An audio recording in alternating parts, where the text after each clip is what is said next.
Hello, everybody, and welcome to Mariah Sanctuary. I'm Mariah. Today's live stream is on the topic of Nik Sanchez. The information below came from the the Easter Seals South California blog in the article Nik Sanchez, an honest perspective of being autistic. The article was published in July 31st, 2024. Note, Nik Sanchez's age has changed since this article was published.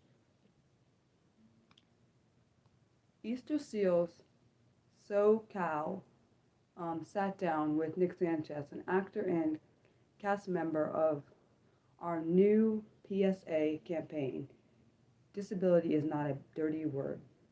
In this interview, Nik gets candid and honest about his experience with autism and how he learned to love himself and his disability.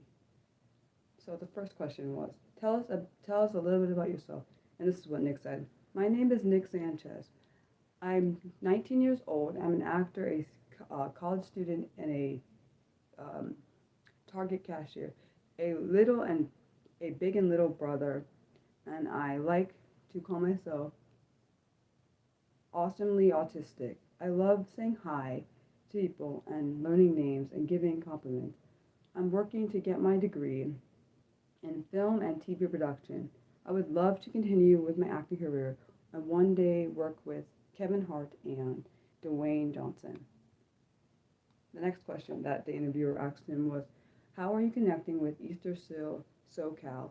And then he says, I first got connected with Easter Seal through one of my TV moms, Holly Robinson Pete. She and the Holly Rod Foundation do a lot together to raise awareness and increase acceptance of autism. I've done a couple of acting projects with Easter SoCal, and I'm also one of their advisory board. On their advisory board for autism services. The next question the interviewer asked was, what do you like about the Disability is Not a Dirty Word campaign and the message behind it?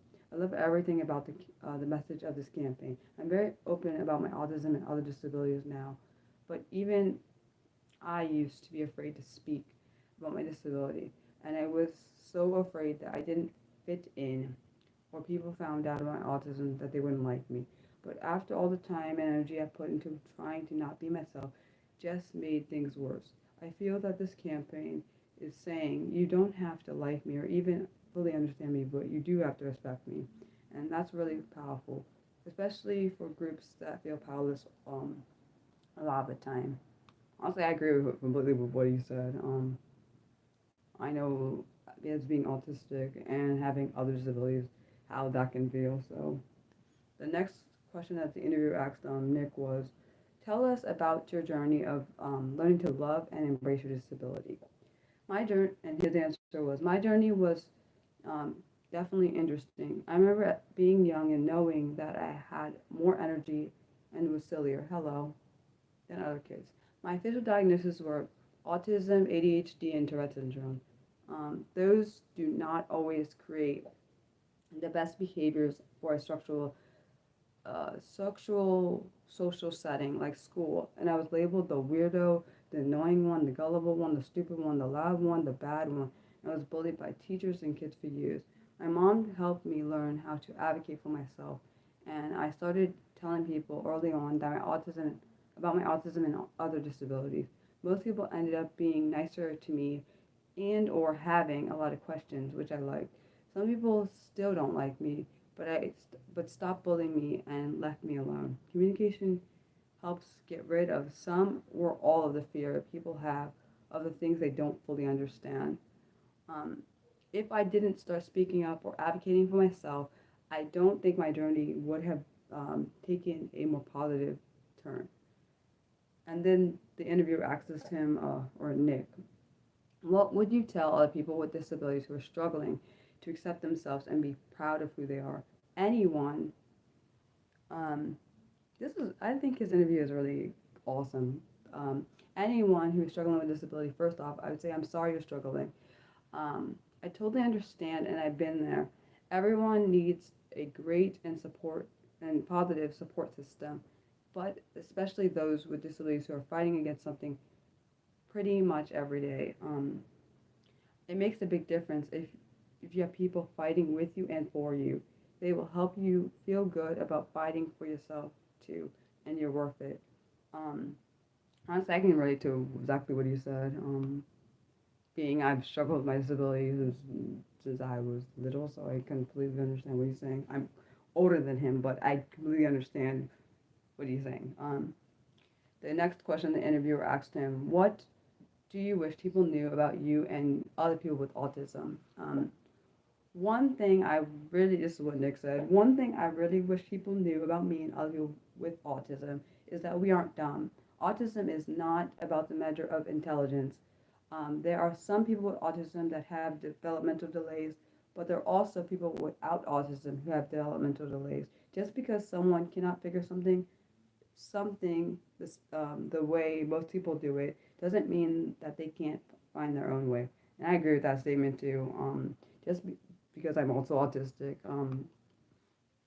I feel like people assume that people that have disabilities are not capable of doing things, which is complete in contra. It's the opposite. People with disabilities actually have to find their own way of doing things because they have to adapt to what is given to them, which is unfortunately it's true.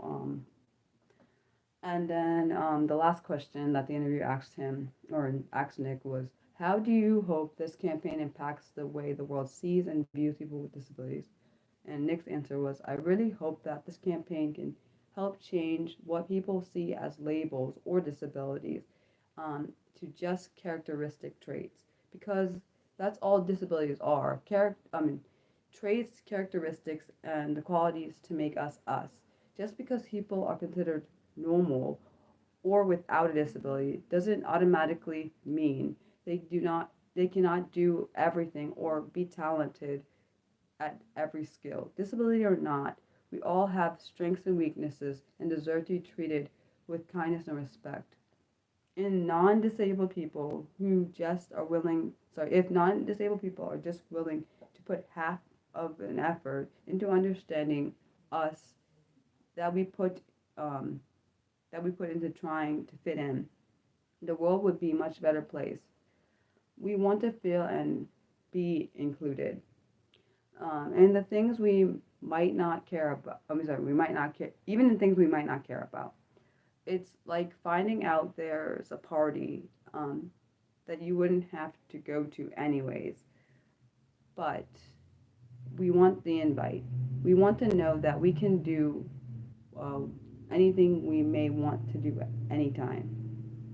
Today's planned video is on the topic of bipolar um, depression. That will be released today at 6 p.m. Eastern. And the next fun unscripted live stream will be on Monday, June 16th at 4 p.m. Eastern. And the next scripted live stream will be on Saturday, June 21st at noon Eastern. And it will be on the topic of Neil DeMarco. Thanks for watching. Love you guys. Bye.